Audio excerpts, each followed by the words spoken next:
అందమైన చర్మ సౌందర్యం మీ సొంతం. Second aqua radiance deep cleansing gel.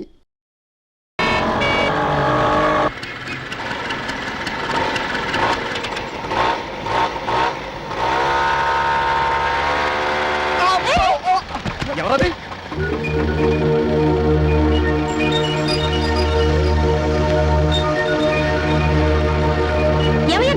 అసలు నీకు బ్రెయిన్ ఉందా? ఆ విషయం నేను అడగాలి. నాకుంది, నీకు లేదని చెప్తాను. ఉంటే సిగ్నల్ పడ్డప్పుడు రోడ్ ఎందుకు క్రాస్ చేస్తున్నావు?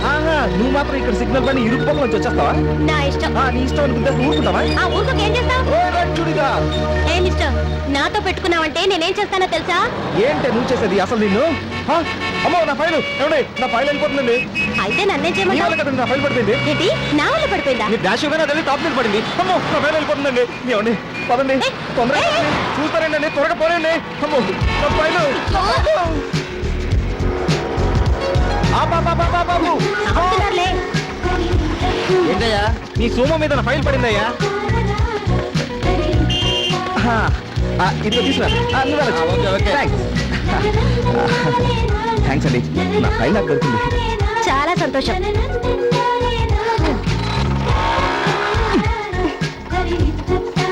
ఏంటండి బండి పట్టుకున్నారు? ఫైల్ దొరికి మీ పని అయిపోయినట్టేనా? నా ఇంటికి ఇంకా 10 నిమిషాలు టైం ఉందండి. నేను లేట్గా వెళ్ళి ఉద్యోగం రాకపోతే దానికి ఎవరు బాధ్యత? ఇంటికి ఏమంటారు? ఏమంటావు? మా ఇంట్లో వాళ్ళకి తెమ్మంటావు.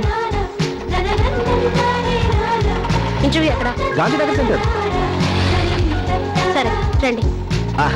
Thank you. డ్రైవర్ పోనీ. ఇంతకీ మీరు ఏం చేస్తుంటారు? లో ఏం సడన్ గా బ్రేక్ వేశారు? మీ మాటలు విని బ్రేక్ పడింది. లా చదువుకొని కోర్టుకి వెళ్ళాలి కానీ ఇంటర్వ్యూకి వెళ్ళడం ఏంటి? ఏం చేస్తామండి, చదువుకునే రోజుల్లో న్యాయం అది ఇది అంటూ తెగ ఆవేశపడిపోయాం. కానీ లా కంప్లీట్ చేసిన తర్వాత తెలిసింది ప్రాక్టీస్ చేయడానికి కూడా డబ్బులు కావాలని. అది లేక ఓ ప్రైవేట్ కంపెనీలో లేబర్ ఆఫీసర్ పోస్ట్ పడితే దానికి అప్లై చేశాను. మీ పుణ్యం అంటూ వెళ్తున్నాను. వస్తుందో రాదో పోనేవనే. ఏమండే, టైం అయిపోతుంది, పోనేవనే. Stop stop stop stop. ఇదేనండి.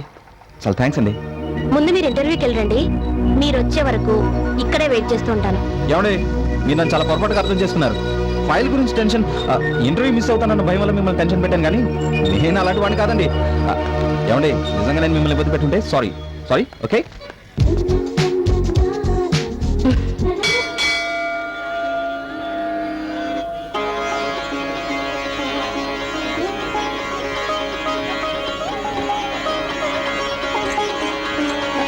హలో, నన్ను మీరు ఏ టెన్షన్ లేకుండా పక్కింటి పేపర్ తెచ్చుకుని మరీ చదువుకుంటారా? ఎందుకే టెన్షన్ పడతావు? రాత్రంతా నీ కొడుకు ఇంటికి రాలేదు అంతేగా. నీ కొడుకు ఇంటికి రాకపోతే తల్లిగా నువ్వు టెన్షన్ పడటం భావ్యం.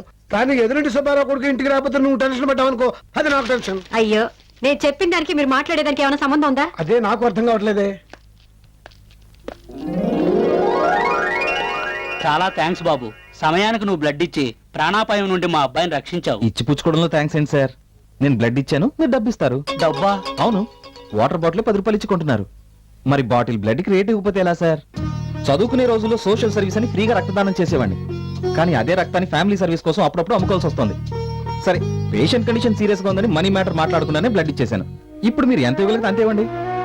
లేదా మీరు మా లాంటి మధ్యతరగతి కుటుంబానికి చెందిన వారైతే ఇవ్వకపోయినా పర్వాలేదు. తీసుకో బాబు. థ్యాంక్స్ అండి. ఉంటాం. ఓకే, మంచిదమ్మా.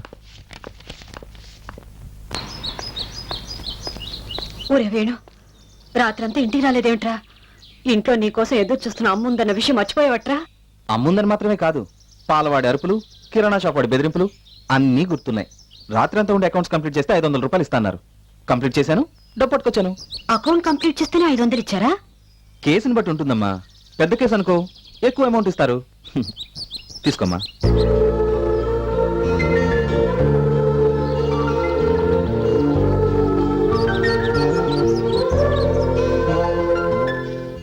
అన్నయ్య, అమ్మ దగ్గర డబ్బులు కొట్టడం ఎలా? ఎలా అబ్బా? ఇప్పుడు ఒక ఐడియా. అటు నువ్వు, ఇటు నేను. ఓకేనా? ఓకే. అమ్మా. ఏంటమ్మా? బస్ పాస్ కి డబ్బులు కట్టాలమ్మా. అమ్మా, నీకేంట్రా? పరీక్ష ఫీజు కట్టాలమ్మా. నా పాస్ ముఖ్యమా, నీ పరీక్ష ఫీజు ముఖ్యమా? నేను ఫీజు కట్టకపోతే ఎగ్జామ్స్ రాని కూడా తెలుసా నీకు? నేను పాస్ కట్టకపోతే కాలేజ్ కి వెళ్ళడానికి వీలవుతుంది తెలుసా అయితే నీకు? ఏంటట? అయితే ఏంటి? ఇదేంటి? ఆగండి ఆగండి. ఈ డబ్బు కిరాణా షాప్ వాడు కట్టకపోతే మనం తినడానికే కష్టం. ఇప్పుడు చెప్పండి, ఏది ముఖ్యం? కాబట్టి ఈ డబ్బు కిరాణా వాడికే కట్టేస్తాను. ఒరే అన్నయ్య అమ్మ షాక్ ఇచ్చింది కదరా. ఇప్పుడు ఎలా? Hello, excuse me. చూడు తమ్ముడు, పరీక్ష ఫీజు కట్టడానికి ఇంకా 1 వీక్ టైం ఉందిరా. చెల్లి పద్మ గారు, బస్ పాస్ కట్టడానికి ఇంకా 2 రోజులు టైం ఉందనుకుంటా. నాకన్నీ గుర్తున్నాయి. మనం జీవితాన్ని జీవించడం గురించి ఆలోచించాలి కానీ ఎంజాయ్ చేయడం గురించి కాదు. మా నాన్నేమి గవర్నమెంట్ ఉద్యోగస్తుడు కాదు. లైసెన్స్ ఇచ్చిన అన్ని వ్యసనానికి బానిస. ఈ విషయం గుర్తుంచుకోండి. అయిపోయాం. మాట్లాడితే చాలు కర్తవ్యం బాధ్యతలు అంటూ క్లాస్ పీకుతాడు. అనవసరంగా వీడికి తమ్ముడై పుట్టి బుక్ అయిపోయాను. హలో, నేను ఇంకా ఇక్కడే ఉన్నాను. లక్ష్మి, నీ దగ్గర లక్ష్మి ఉందా? ఉండేది పెళ్లి అవ్వకముందు, మీతో పెళ్ళయ్యాక వెళ్ళిపోయింది. పెద్ద అబ్బాయి ఇచ్చిన తర్వాత తిరిగి వచ్చింది కదా. అది కాదు లక్ష్మి, ఇదిగో వాడు ఇచ్చిన దాంట్లో 100 రూపాయలు ఇచ్చావనుకో, ఇవాళ సాయంకాలం దాకా నా పని హ్యాపీ. మీకు సిగ్గులేదు? కొడుకు సంపాదించిన డబ్బుతో తాగి తిరగడానికి మీరెంత బతిమాలా నేను ఇవ్వను. ఇవ్వకపోతే ఇవ్వకపోయాలి, నువ్వు ఇస్తేనే నాకు తెలుస్తుందా?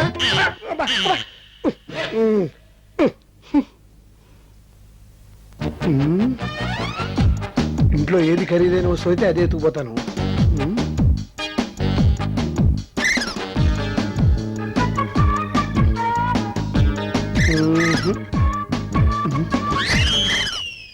అమ్మా, అమ్మా, ఏమిట్రా? ఇక్కడ నా సర్టిఫికెట్స్ ఉన్న ఫైల్ పెట్టానమ్మా, కనిపించట్లేదే. పెడితే ఎక్కడ పోతుందిరా? ఎక్కడికి పోదని ఇక్కడ పెట్టానమ్మా. ఏమైపోయింది? పద్మా, పద్మా, ఏంటి? ఇక్కడ నా ఫైల్ పెట్టాను, చూసావా? నీ ఫైల్ నేనెందుకు తీస్తాను? తీసావా అనలేదమ్మా, చూసావా అని అడిగాను. ఇంతకుముందు ఇంట్లోకి ఎవరైనా వచ్చారమ్మా? ఎవరు రాలేదురా, కానీ మీ నాన్న మాత్రం హడావుడిగా బయటికి వెళ్ళారు. అమ్మో, నాన్నా, నాన్నా, నా ఫైల్ తీసుకెళ్తున్నావా? ఇది నీ ఫైలా? అమ్మయ్యా, రక్షించాను నాన్న. ఇందులో ఆంధ్ర యూనివర్సిటీ సర్టిఫికెట్లు ఉంటాను, వాడదామనుకున్నాను. వాళ్ళు ఇచ్చిన సర్టిఫికెట్ నాన్న. అందుకే వాళ్ళకి ఇద్దాం అనుకుంటున్నాను రా. ఆ ఫైల్లో నా లైఫ్ ఉంది. ఇందులో నా లైఫ్ కూడా ఉందిరా. నీ లైఫా? అర్జెంట్ గా దీన్ని 200 రూపాయలకి అమ్మేద్దాం అనుకుంటున్నాను. అమ్మేద్దాం అనుకుంటున్నారా? ముందు ఆ ఫైల్ ఇవ్వండి. ఇలా ఇవ్వండి. ఓ 50 రూపాయలు ఇచ్చి తీసుకో. నాన్న, నేను నీ కొడుకుని. అందుకే క్వార్టర్కి అడుగుతున్నాను, ఇంకోటైతే ఫుల్ బాటిల్ అడుగునేవాడి. పబ్లిక్ గా వద్దు, ఎవరన్నా చూస్తే బాగుంటుందో జేబులో పెట్టాయి. దీనికేం తక్కువ లేదు. All the best. మంచి ఉద్యోగం సంపాదించి గొప్పవాడే కదా, నేను నీ తండ్రిని గర్వంగా చెప్పుకోవాలి. ఎవరికి?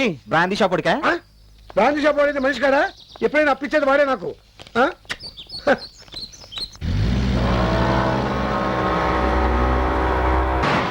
హక్కుల కోసం మగవాళ్ళు కూడా, మహిళా హక్కులు, మహిళా హక్కులు, ఆడవాళ్ళ హక్కుల కోసం మగవాళ్ళు కూడా, మహిళా హక్కులు, ఆడవాళ్ళ హక్కుల కోసం మగవాళ్ళు కూడా, మహిళా హక్కులు, మహిళా హక్కులు, ఆడవాళ్ళ హక్కుల కోసం మగవాళ్ళు కూడా, మహిళా హక్కు.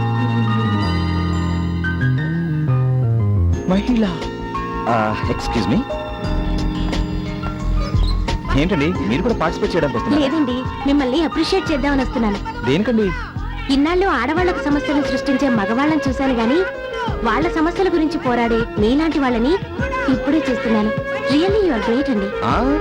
మరి అంత పొగడేకండి. అయినా మీ ఆడవాళ్ళ గురించి ఆడవాళ్ళు ఎప్పుడు పోరాడారండి?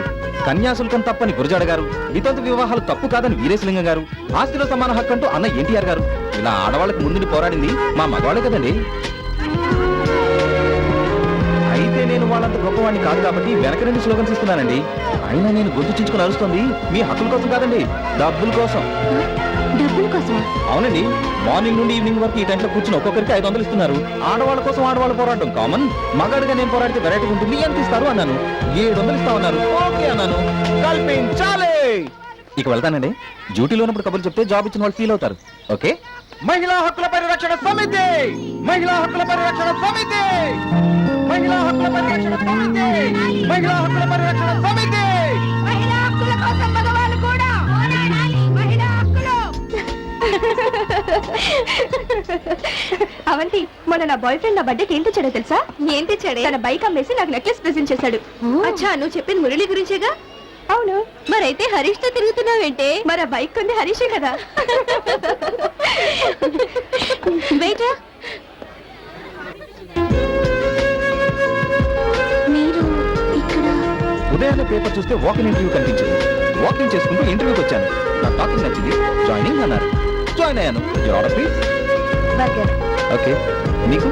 Apollo fish fried rice. మీకు? Mexican chicken. అబ్బో, ఐమాక్స్ వద్దు.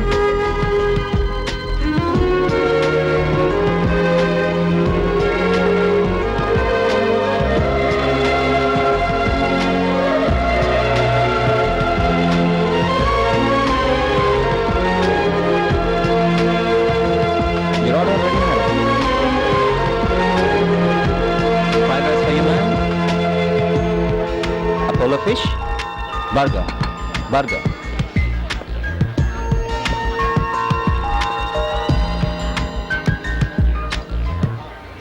అతను వెయిటర్ కాదే, లాయర్.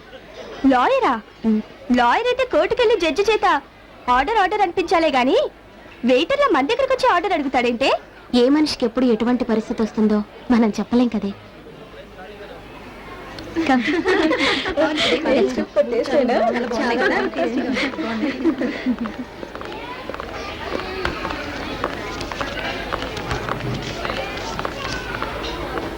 Excuse me. హలో, మిమ్మల్ని అండి. ఏంటి 500 ఎక్స్ట్రా ఇచ్చారు? టిప్పా? అవును. టిప్ 500 రూపాయలు వేశారంటే డెఫినెట్ గా మీరు నా మీద జాలిపడి ఉంటారు. చూడండి, నా మీద నేనే జాలిపడను. మీరెవరండి జాలిపడడానికి? 500 రూపాయలు టిప్ గా వేసేంత గొప్ప మనసు మీకున్నా, తీసుకునేంత చీప్ మనసు నాకు లేదు. తీసుకోండి.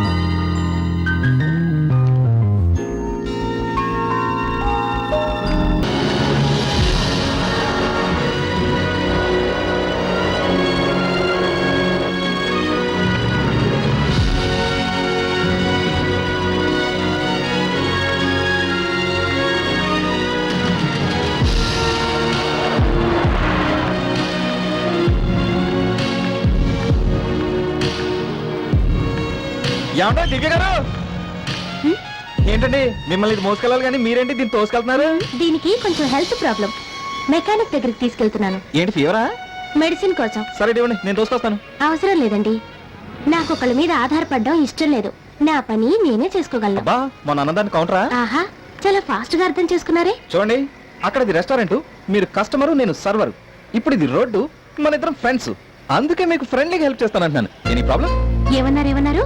మనం ఫ్రెండ్సా? అవును. ఒకరికొకరు హెల్ప్ చేసుకోవచ్చా? Of course. ఒకరికొకరు హెల్ప్ చేసుకోకపోతే ఫ్రెండ్షిప్ ఎందుకండి? హలో, ఏంటలా చూస్తున్నారు? అదే ఏం లేదండి. మీ చేత ఫ్రెండ్ అని అనిపించుకోవడానికే బండి ఆపాను. ఏం ఐడియా అండి, సూపర్. మీ ఫ్రెండ్ గా మీకు ఉద్యోగం చేశాను. ఏమండి, ఆ విషయంలో మాత్రం జోక్ చేయకండి ప్లీజ్. జోక్ కాదండి, సీరియసే. మీరు రేపు వచ్చి అపాయింట్మెంట్ ఆర్డర్ తీసుకోండి. రియలీ? స్వామి థాంక్స్. ఇదేంటండి, ఉద్యోగం నేను ఇప్పిస్తే థ్యాంక్స్ దేవుడికి చెప్తారేంటి? ఏమండి, ఇప్పుడు గీతలో కృష్ణుడు ఏమన్నాడు? చేసేది నేనే, చేయించేది నేనే అని అన్నాడా లేదా? ఆయన దేవుడే పని డైరెక్ట్ గా చేయడండి, మీలాంటి బ్రోకర్స్ ద్వారా, మీడియేటర్స్ ద్వారానే చేస్తుంటాడు. మీడియేటర్సా? ఆహాహాహా, నా దృష్టిలో కాదండి. అయితే మిమ్మల్ని ఎక్కడ కలవచ్చు? రోడ్ నెంబర్ 9 బస్ స్టాప్ దగ్గర 10 o'clock వెయిట్ చేస్తూ ఉండండి, నేను వచ్చి పికప్ చేసుకుంటాను. ఓకే, 9 o'clock నుంచి వెయిట్ చేస్తానండి. బాయ్. రండి, డ్రాప్ చేస్తాను. భలే వారండి, మనకు ఆల్రెడీ లిఫ్ట్ రెడీగా ఉందండి. ఆల్రెడీ రెడీగా ఉందా? ఆ, ఎక్కడా? మీరే చూడండి.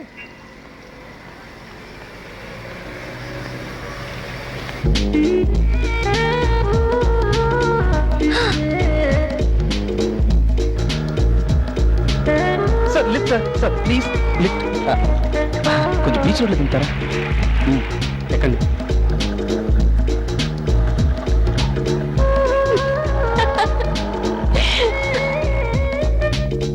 తులసమ్మ నన్ను కాపాడు తల్లి, నా కోరిక తీర్చు తల్లి. అమ్మ తులసమ్మ, అమ్మా? తులసమ్మ. ఏమిటిది? ఎప్పుడు లేని నాన్న కూడా నీతో కలిసి తులసి పూజ చేస్తున్నాడు. ఇది తులసి పూజ కాదురా, అమ్మ పూజ. అమ్మ పూజ? అవునరా, నాకు అర్జెంట్ గా 50 రూపాయలు కావాలి. అందుకే అమ్మ తులసి చుట్టూ తిరుగుతుంటే నేను మీ అమ్మ చుట్టూ తిరుగుతున్నా. నా చుట్టూ మీరు ఎన్నిసార్లు తిరిగినా ఏం ప్రయోజనం? అంత మాటలకే. నాకు కూడా కొంచెం డబ్బు కావాలి. డబ్బా? అవునమ్మా, చాలా అవసరం. ఎప్పుడు వీడే ఇచ్చేవాడు, దేవుడు వచ్చి పూజారిని డబ్బు అడిగినట్టు నువ్వు డబ్బు అడుగుతున్నావేంట్రా? అయినా ఉండి చూస్తాను. నువ్వేంటా నా కాంపిటీషన్ వచ్చావు? 2 రోజుల నుంచి మందు దాకా నా లివర్ షుగర్ అయిపోతుంది. చూడు ఎలా షింక్ అయిపోతున్నాను. దయచేసి నా ఫైనాన్స్ మ్యాటర్ అడ్డు రాకు. నువ్వు పెద్ద ఫైనాన్స్ మినిస్టర్, నేను నీకు అడ్డు వస్తున్నా. ఏడ్చాలా? వీడు అడిగినప్పుడే డబ్బు ఉండదు. ఎంతుంటే అంతే, ఎంత ఇచ్చినా అడ్జస్ట్ చేసుకుంటా. మీకేం ఇవ్వటలేదు, మీరు ఊరుకోండి. ఒరే 10 రూపాయలే ఉన్నాయిరా. ఏం భార్య నువ్వు, పేరుకు లక్ష్మి. నీ పరిపాలనలో ఈ మిడిల్ క్లాస్ హౌస్ కి 10 రూపాయలు కూడా దిక్కులేదు. ఒక్కొక్కప్పుడు కోటీశ్వరులు కూడా ఇలాంటి పరిస్థితి తప్పదు, మీరు ఊరుకోండి. అయినా ఇప్పుడు నీకు డబ్బు ఎందుకురా? అదేనమ్మా, దివ్య అనే అమ్మాయి పరిచయం అయింది కదా, తను నాకు ఉద్యోగం ఇప్పిస్తాను రమ్మని చెప్పింది. కనీసం ఆ అమ్మాయిని హోటల్కి తీసుకెళ్లి కాఫీని ఆఫర్ చేయాలి కదా. ఆఖరి నువ్వు కూడా నాలాగా వారాన్ని హ్యాండ్ ఓవర్ లోకి వెళ్ళిపోతున్నారా? అంటే ఆరు ఉద్యోగం ఇప్పిస్తే చేయడానికి పౌరుషం లేదు. అంత మాట అనుకు, నేను నీ కొడుకునే కదా. శభాష్. నీలాగా నాకు పౌరుషం లేదు. Very good very good. అదిగో పద్మ వచ్చేసింది. పద్మ పద్మ ఏంటమ్మా? నీ దగ్గర డబ్బులు ఏమైనా ఉన్నాయా? ఒక 50 రూపాయలు ఇటు అడ్జస్ట్ అయిపోతాను. మీరు తప్పకోండి. పద్మ అన్నయ్య కోసం అమ్మా. అన్నయ్య కోసమా? అవునమ్మా, పాపం అవసరం ఉండి అడిగాడు. నా దగ్గర 10 రూపాయలే ఉన్నాయి. అయితే ఆ 10 రూపాయలు ఇటువు. ఏంటే నువ్వు కూడా వాళ్ళ కాంపిటీషన్ వస్తున్నావు? కాదు, ఈ 10 రూపాయలతో అన్నయ్య ప్రాబ్లం సాల్వ్ చేస్తా. అన్నయ్య నువ్వు నాతో రా. ఇప్పుడెక్కడికి? రా అన్నయ్య అరే చెప్తాను. ఎక్కడికంటే నేను చెప్తా కదా. చెప్పేంటి? సర్దను రెడీగా ఉంది రండి. సద్దనం ఆఖరికి ఇంట్లో నా విలువ సద్దనానికి పడిపోయింది. చెప్తే అర్థం కదా. స్కీముల షాప్ ఫోన్ చేసి స్కాలర్షిప్ అడుగుతావేట? నువ్వు స్టూడెంట్ ఏదో ఎవరు కావాలి? ఇదిగో ఫోన్ పెట్టావు. నాకు అసలే కస్టమర్స్ వచ్చారు. ఏంటి స్కీములు బాబాయ్? కొత్త స్కీమ్ ఏదో పెట్టావటగా? అవునమ్మా, ఏదైనా సరే 1 రూపీ ఇచ్చి తీసుకెళ్ళి. ఈ గల పెట్టుకున్నా బలివాడే వేణు అన్ని విచిత్రంగా మాట్లాడతావే. చెప్పమ్మా నీకేం కావాలి? లంచ్ తీసుకెళ్ళడానికి బాక్స్ ఉంది, నీళ్లు తీసుకెళ్ళడానికి బిందు ఉంది, పప్పు గరిట ఉంది, కూరకు తాకుంది. ఏమైనా తీసుకెళ్ళచ్చు. రోజుకు రూపాయి కడితే చాలు. ఆ, నాకు ఈ బింది కావాలి. నేను అనుకుంటూనే ఉన్నానమ్మా. నీ సెలక్షన్ నాకు తెలుసు కదా. డబ్బిస్తానని బిల్లు కొంటావేంటి? నీకు కావాల్సిన డబ్బేగా. కాసేపు బాబాయ్ ఆ బింది ఇవ్వు. చూడమ్మా, దీని అసలు ధర 75 రూపాయలు. అడ్వాన్స్ గా 10 రూపాయలు కట్టాలి. రోజుకు రూపాయి చొప్పున 80 రోజులు కట్టాలి. కట్టకపోతే ఈ బిందె నీళ్లతో ఉన్నా, పాలతో ఉన్నా, మీ ఇంట్లో ఉన్నా, మీ పక్కింట్లో ఉన్నా బలవంతంగా తీసుకొచ్చారు. సరదాగా నల్లే బాబాయ్. అయినా కట్టకుండా నేనెందుకుంటాను? 1 మినిట్. ఇదిగోండి అడ్వాన్స్ 10 రూపాయలు. మిగిలింది ప్రతిరోజు మా అన్నయ్య కడతాడు. సరేనా? తీసుకెళ్ళమ్మా. పదన్నయ్య వెళ్దాం. రండమ్మా రండి. ఇదేమిటి ఎప్పుడు లేని వేళ నా షాప్కి వచ్చారు? ముందు కూర్చోండి కూర్చోండి. కూర్చో. ఇంతకీ మ్యాటర్ ఏమిటో చెప్పండమ్మా. మీ దగ్గర సెకండ్ హ్యాండ్ బిందెలు ఉంటాయి కదా, ఆ, ఉన్నాయి. వాటి రేట్ ఎంతో కనుక్కుందామని. ఆ. ఇంటికి స్టీల్ రేట్ ఎలా ఉంది? అబ్బో రోహిణి కార్తెండలా మండిపోతుంది. కాకపోతే మీకోసం తగ్గించి ఇస్తాను. ఏం కావాలో చెప్పండి. ఆ బిందె ఎంత ఉంటుంది? 100 రూపాయలు ఉంటుంది. మీకోసం తగ్గించి 80 రూపాయలకి ఇస్తాను. అయితే ఈ బిందె తీసుకొని 80 రూపాయలు ఇచ్చేయండి. ఆ? ఇంతకీ మీరు వచ్చింది అమ్మడానికా? అవును. మేము అమ్మడానికైతేనే అంత రేటు చెప్తాం, కొనడానికైతే ఆ రేట్ ఇవ్వం. అయితే ఎంత ఇస్తావు? 40 రూపాయలు ఇస్తాను. ఏంటయ్యా ఇది? ఒకే వీధిలో ఉంటున్నాం. సేమ్ స్ట్రీట్ అని ఫీలింగ్ లేకపోతే ఎలా? ఇంకో మాట చెప్పు. ఆఖరి మాట 50 రూపాయలు ఇస్తాను, ఇచ్చేయి. సరే ఇవ్వు. ఇదిగో రానయ్య, నువ్వు 25 అడిగావు, నేను 50 ఇచ్చాను. మన షాప్ వాడికి డబ్బులు కట్టాలి కదా. కట్టకపోతే బిందె ఎక్కడున్నా తీసుకుపోతా అన్నాడుగా, అక్కడి నుంచే తీసుకుపోతాడు. లా నేను చదివాను కానీ నువ్వు చదువుంటేనా బిందులు మార్చినంత తేలిక తలకాయలు మార్చేసేదానివి. ఈ రోజుల్లో బతకాలంటే నీలా కాదు, ఆ. నాలా ఉండాలి. నువ్వు హ్యాపీగా ఇంటర్వ్యూకి వెళ్ళరా. All the best. అమ్మ నా సెల్లి.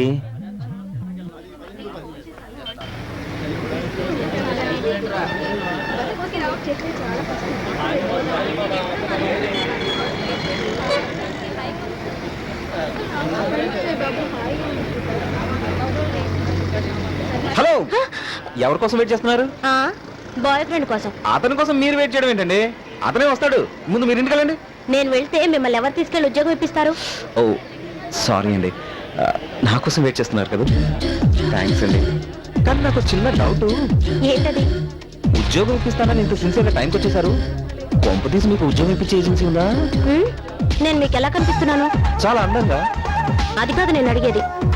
నేను ఉద్యోగాలు ఇప్పించి కమిషన్లు కాజేసేదానిలా కనిపిస్తున్నానా? పొరపాటుగా మాట్లాడానా? సారీ, నీలా మాట్లాడే ఏ ఉద్యోగం రాకుండా చేసుకున్నాను. అయితే ఉద్యోగం వచ్చే వరకు ఏం మాట్లాడొద్దు. Sure sure. అవును, ఇంతకీ మీరు ఏ ఉద్యోగం ఇప్పించాలనుకుంటున్నారు? మీరే ఉద్యోగం అయితే చేస్తారు? ఏమండే, మీరు ఏ ఉద్యోగం ఇప్పించినా చేస్తానండి. అయితే అడగడం ఎందుకు, నాతో రండి. పదండి. ఎక్స్ట్రాలు.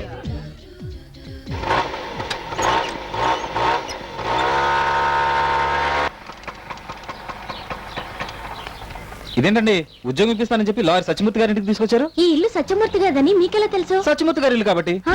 అదే మరి, డిగ్రీ చదివే రోజుల్లో బాలకృష్ణ కుమార్ థియేటర్, లా చదివే రోజుల్లో లాయర్ సత్యమూర్తి గారి ఇల్లు మాకు దేవాలయాలండి. అయితే టికెట్ కొంటే మా యుగ స్టార్ బాలకృష్ణ సినిమా ఎన్నిసార్లైనా చూడొచ్చు. కానీ సత్యమూర్తి గారి దగ్గర జాయిన్ అవ్వాలంటే స్టడీస్ లో ఫస్ట్ మార్కులే కాదండి, సొసైటీలో కూడా ఫస్ట్ ర్యాంక్ ఉండాలి. మీరు ఇప్పుడు ఆయన దగ్గరే జూనియర్ లాయర్ గా జాయిన్ అవుతున్నారు. ఏరా ఉద్యోగం వచ్చిందా? ఇంటర్వ్యూ బాగా జరిగిందానే?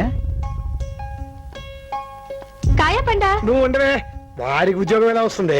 నీకెలా తెలుసు? వాడు ఫేస్ చూస్తే తెలియటలా వాడదాని కాఫీ టిఫిన్ కోసం నాకు మందుకు డబ్బులు లేకుండా చేశాడు. నా ఉసులు నా శాపం ఊరికెప్పకుండా. రే, ఆడదాన్ని నమ్ముకున్న ప్రతి మొగాడు నాశనం అయిపోతాడు రా. ఏమైందిరా? నాకు ఉద్యోగం వచ్చిందమ్మా. నిజంగానా? అవునమ్మా, జూనియర్ లాయర్గా అపాయింట్ అయ్యాను. పోన్లేరా, ఆ దేవుడు మన కష్టాల నుంచి ఒడ్డున పడేలా చేశాడు. దేవుడు కాదమ్మా, దివ్య. ఇచ్చిన మాట ప్రకారం ఉద్యోగం ఇప్పించింది. ఆ అమ్మాయి రుణం తీర్చుకోవాలంటే ఏం చేయాలి? కొన్ని రుణాలు తీర్చుకోలేమురా. ఆ అమ్మాయి ఎక్కడున్నా బాగుండాలి. కరెక్ట్ గా చెప్పావురా. అందుకే ప్రతి మగాడి విజయం వెనకాల ఓ స్త్రీ ఉంటుందని చెప్పాను. నువ్వెప్పుడు చెప్పావు? అదే అన్నా అనుకున్నాను, కొద్దిగా రివర్స్ అయింది. అది సరే, నీకు ఉద్యోగం వచ్చిన సంగతి నాకు ఎందుకు చెప్పలేదురా? కొన్ని ఫేసులు శుభాలు వినడానికి పనికిరావులే, అందుకే అమ్మకు చెప్పాను. ఓకే, నీకు ఉద్యోగం వచ్చింది, నాకు అదే చాలు. కొంచెం ఉండు. ఉమ్. నా ఆశీస్సులు నీకు ఆ, చెప్పు. వద్దు బాబు, రోజుకో హాఫ్ బాటిల్ కొనిస్తాను, నువ్వు మాత్రం నన్ను ఆశీర్వదించుకో. వేణు నువ్వు రారా. ఇంకా నయం ఆశీర్వదించలేదు, ఆ బాటిల్ మిస్ అయ్యేది. అయ్యో, మీరు ఎవరితో ఏ విషయం మాట్లాడుతున్నారో నాకు అసలు తెలియటం లేదు నాన్న. ఆ? ఈ విషయం దానికి తెలిసింది, మీకు తెలియలేదు. ఆ? ఏంటిది, ఇవాళ టోటల్ గా రివర్స్ అయిపోయారు అందరూ.